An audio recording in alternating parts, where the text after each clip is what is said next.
Welcome to Kenton Teaches. Enjoy the video. You'll start by confirming account access. Sign into your Microsoft account on the Windows 11 device.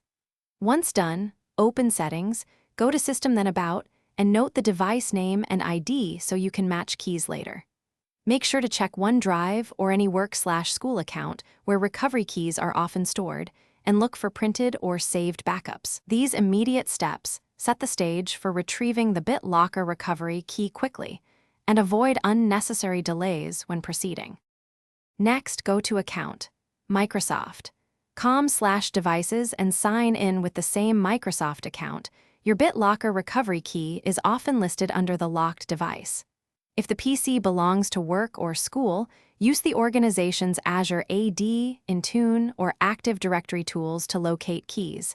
Administrators can export them. Locally, open an elevated PowerShell or command prompt and run manage BDE protectors getc to view the key protector ID. Finally, when you locate the correct 48-digit BitLocker recovery key, enter it to unlock the drive and regain access. Type carefully and use copy-paste if available. If you still can't find the key, check backup USB drives, printed notes, and any other Microsoft accounts, then contact your organization's IT admin for stored keys. If things go wrong, verify you signed into the exact account tied to the device, confirm the device ID matches, and ensure recent cloud syncs completed before retrying. Thanks for watching. Please subscribe if this video was helpful.